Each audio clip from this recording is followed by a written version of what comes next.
What if the woman you're in love with isn't really who you think she is? What if your heartbreak, your frustration, your longing has almost nothing to do with her and everything to do with you? Carl Jung, the father of analytical psychology, uncovered a truth so uncomfortable that most people today still aren't ready to face it. A truth that could explain why so many men fall for the wrong women, why relationships turn toxic, why some men keep chasing the same type of woman over and over again, only to be left devastated every single time. The truth is this: you're not falling for a woman. You're falling for your own unconscious mind. Jung called it the anima, the hidden inner feminine that lives inside every man. She is emotional, seductive, irrational, enchanting, and dangerously misunderstood. See, when a man doesn't know his own anima, he projects her outward, onto real women. He sees her in them. He feels drawn to a woman, not because of who she truly is, but because she reflects something from within himself that he hasn't owned yet. A missing part, a lost piece, a deep longing for inner wholeness. And the worst part? He doesn't even know he's doing it. He thinks it's love. He thinks it's chemistry. He thinks she's his soulmate. But in reality, he's trapped in a psychological illusion, and the more he clings to that fantasy, the more power he gives away. This is the dark truth about women Jung warned us about. Most men don't love women. They love the image of the woman they created in their minds. And when the real woman doesn't match that image, they rage, they collapse, they feel betrayed.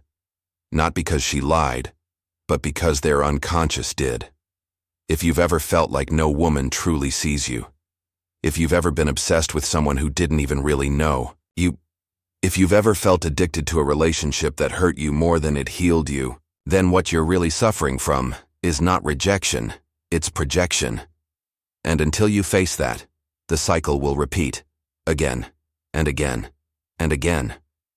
But Jung didn't just expose the problem, he offered a path to freedom, and it starts with understanding what the anima really is, and why she's ruled your life without you even realizing it. Let's dive in.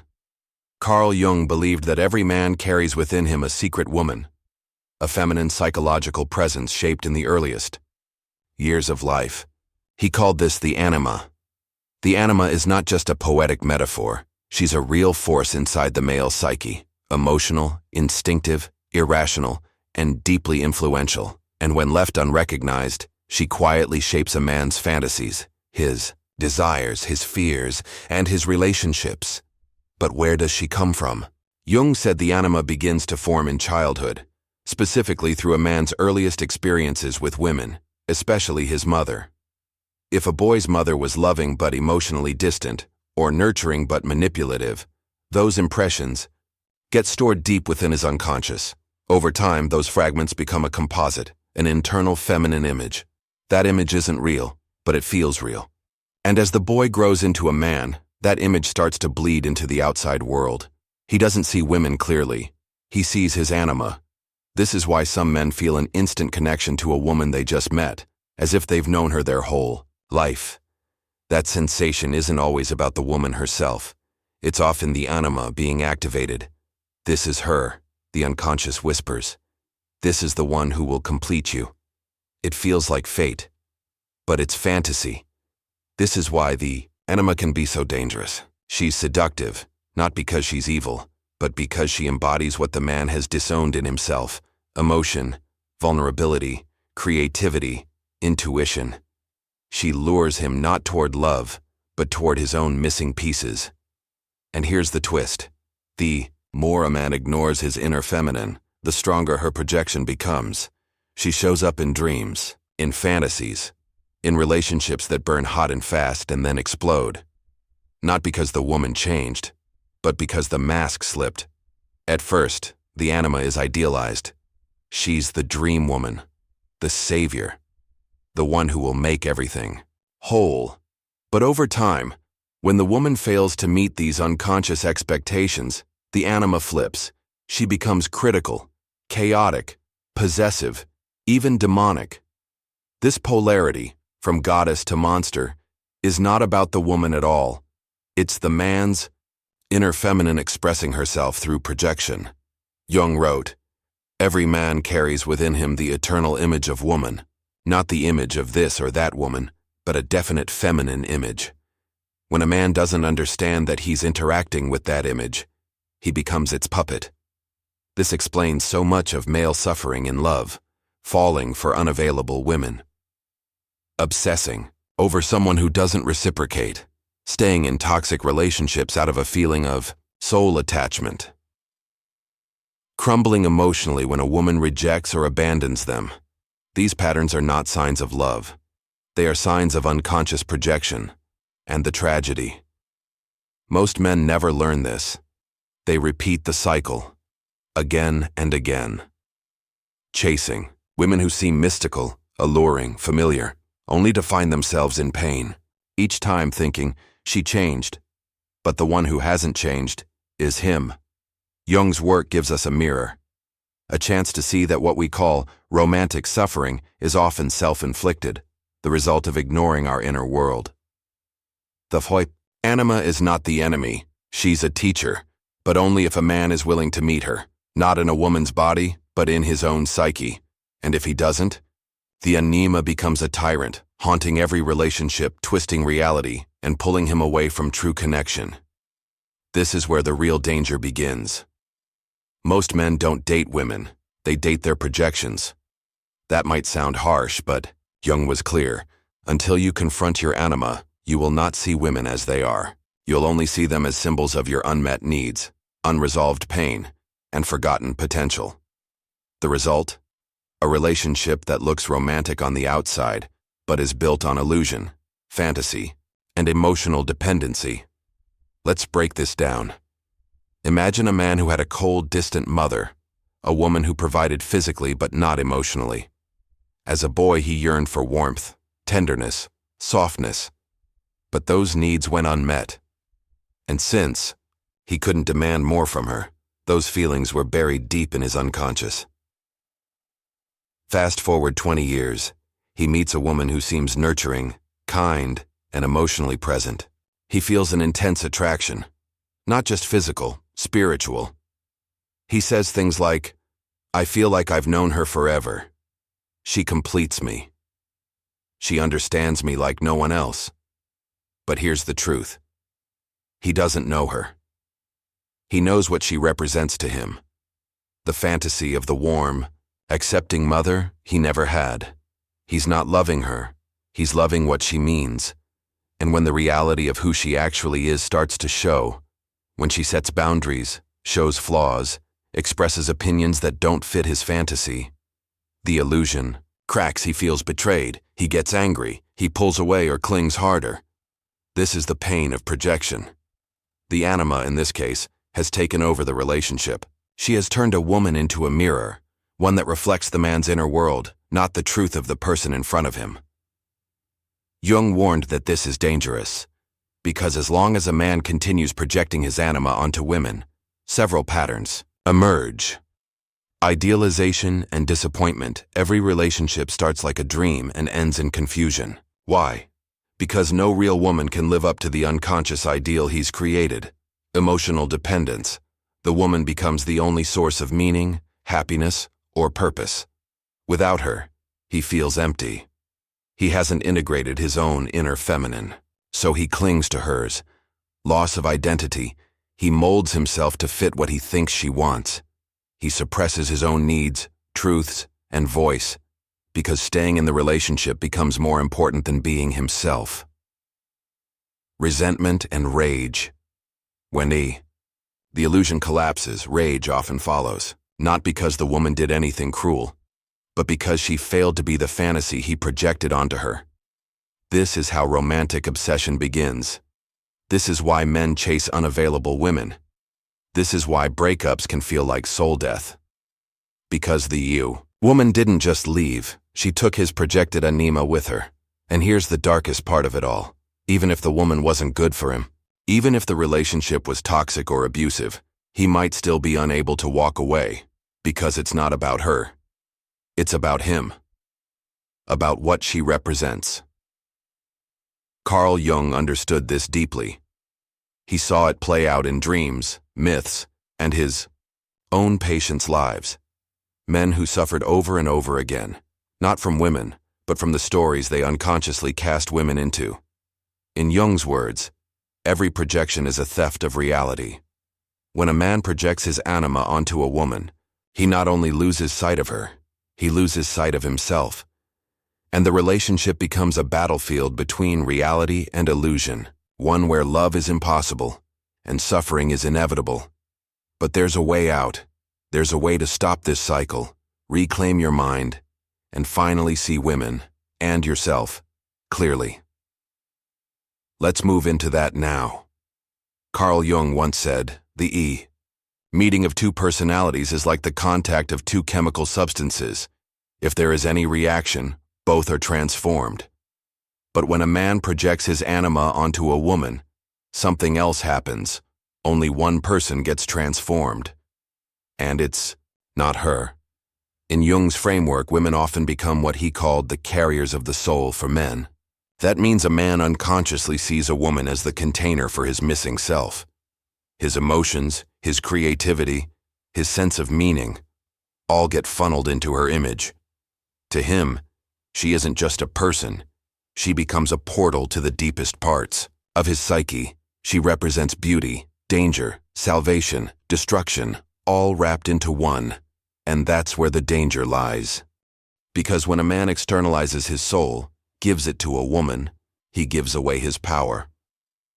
Let's say a man meets someone who captivates him. He feels seen, energized, alive. The attraction is magnetic, but soon, his emotional stability becomes tied to her moods, her attention, her presence. When she's there, he feels whole. When she's gone, he collapses. Jung believed this dependency wasn't love, it was a spiritual hijacking. In mythological language, the anima is the siren, the enchantress, the muse, the seductress. She appears in dreams and fairy tales not as a person, but as a force, tempting the hero to abandon his path in exchange for fleeting ecstasy. So when Jung says a woman is a carrier of a man's soul, it's not a compliment, it's a warning. Because what happens when she leaves? What happens when the relationship ends? What happens when she fails to embody the soul you projected into her? You don't just lose a partner, you lose yourself. This is why heartbreak can feel like death, because on a symbolic level, it is. A part of your psyche has been invested in another person. When they walk away, they take it with them. And for many men, this creates a lifelong wound. They spend years chasing the next woman, hoping to reclaim the lost soul. But it never works, because no woman can carry what only you were meant to own. This is the part Jung urges men to wake up to. The anima isn't meant to be projected outward. She's meant to be integrated. That means turning inward, meeting the inner feminine, making space for emotion, intuition, and reflection. It means seeing women not as symbols, but as people, flawed, real, human. And until you do that, you will always feel at the mercy of women. You'll blame them, obsess over them, hate them, idolize them, but you'll never be free, because your soul isn't lost in her. It's buried in you. In the next section, we explore how to reclaim it and finally take back your power. If you've followed this far, you've probably had a moment of clarity, or maybe even discomfort. You may have realized how many times you've confused projection for love, how often you've handed over your soul in search of validation, affection, or completion. Maybe you've seen yourself in Jung's warnings, chasing ghosts of the feminine rather than grounding yourself in reality. But here's the good news. You can stop the cycle. You can reclaim your power. You can own what you've been giving away. Carl Jung didn't just diagnose the problem, he also gave us the remedy. It's called integration. Integration means pulling back your projections and making the unconscious conscious. It means taking the image of the anima off the pedestal and meeting her where she truly belongs, inside you. Here's how you begin. Own your feelings, without needing a woman to mirror them. Jung believed the anima shows up most powerfully in emotional states, especially feelings that men are taught to suppress.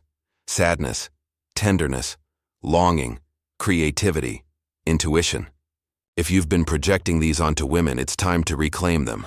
That means allowing yourself to feel without shame, to be heartbroken without rushing to replace her, to sit in loneliness without numbing out or chasing distraction, to create, to cry, to express. The more you make space for your emotional life, the less you'll need a woman to carry it for you. Examine your fantasies. Ask yourself, what type of woman do I always fall for? What qualities do I instantly idealize? What traits feel irresistible to me, even if they lead me to pain? Now ask, do these women remind me of someone from my past? Maybe my mother, a sister, a first love? What unmet need are they fulfilling in my unconscious? Don't judge. Just observe. This is shadow work. This is consciousness. This is how you stop being a puppet of your projections. Cultivate inner feminine energy. That might sound abstract, but it's very practical. Ask yourself, what does my anima long for? Stillness, beauty, emotional, depth, imagination, nature, art. Start doing things that nourish your soul without needing a woman to deliver it to you.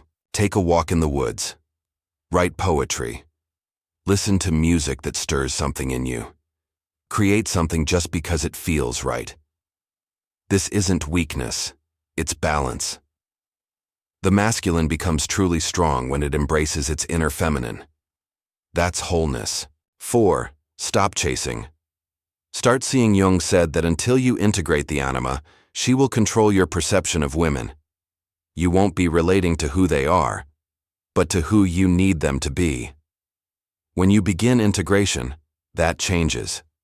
You stop chasing the one and start seeing everyone clearly. You begin to notice when attraction is projection.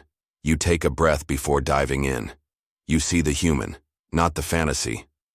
This shift alone can end years of pain, because now, your soul isn't tied to a woman's smile, text, or presence. It's rooted in you. 5. Let the old story die. This might be the hardest part. Many men hold on to their pain, not because they enjoy suffering, but because suffering is familiar. The story of the one that got away, or the girl who broke me, or the woman I'll never get over, becomes an identity. But you must ask, who am I if I'm no longer chasing her? Who am I if I'm whole on my own? Let that old story die, grieve it, mourn it, and then release it. Because the man who integrates his anima doesn't just find peace in relationships, he finds freedom in himself. This is the man Jung believed the world needs now more than ever. Not cold, not emotionless, but deeply aware. Conscious of his inner world, at peace with the feminine within him. Able to love women for who they truly are, not for who he needs them to be. That is true masculine strength. That is psychological freedom. That is how you stop letting the unconscious rule your relationships. And it leads us to one final, powerful truth. Most men spend their lives haunted by women who were never really there. Not because those women weren't real, but because the version of them that lived in the man's mind was never rooted in reality. It was a reflection of his anima, a dream, a fantasy, a deep unconscious longing for something he hadn't yet found in himself. Carl Jung warned that if you don't confront your unconscious, it will rule your life, and you will call it fate. And nowhere is this more true than in love. How many men have said, I just keep attracting the same kind of woman. No matter what I do, she always leaves. She changed. She wasn't who I thought she was. The truth? She didn't change. Your illusion broke, and when it did, you were left with the raw pain of realizing that you had been in love with your own missing pieces. But here's the paradox Jung leaves us with: when you stop projecting, when you stop chasing, when you integrate the anima, when you see women as they are, not as who you wish they'd be, you don't lose love, you find it. For the first time, love becomes something that doesn't control you, it doesn't break you, it doesn't steal your center. Why? Because now, you're not loving to complete yourself. You're loving from a place of wholeness. You don't need her to heal you. You've already done the inner work. You don't need her to validate your masculinity because you've claimed your own soul. You don't feel threatened by her independence because your worth isn't dependent on her need for you. This is the ultimate freedom, to love without losing yourself, to be close to a woman and not collapse into her, to remain centered even when emotions are intense, to stay grounded in truth, not swept away by fantasy. When you've integrated your anima, you are no longer ruled by unconscious needs. You stop needing women to reshape your identity, rescue you from loneliness, soothe your wounds, give your life meaning, because you've already gone inward. You've reclaimed what was yours all along. And here's the beautiful irony. When you no longer need a woman to be your soul, that's when you can finally meet her soul to soul. Two people, not filling each other's emptiness, but meeting in fullness. That's where real intimacy begins. Not in projection, not in fantasy, but in truth. This is what Jung's work offers to every man brave enough to do the inner work. Clarity, instead of confusion, strength instead of neediness, real love instead of emotional dependency, and it all begins with the courage to face your inner world. Because the woman who truly sees you, the woman who respects you, honors you, loves you, she will not be attracted to your projection. She will be drawn to your depth, your stillness, your power, your wholeness. And that version of you? He's been waiting underneath all this time. So here's the final message. Stop looking for her. Start looking for you. Because when you finally meet yourself, you'll finally be ready to meet her.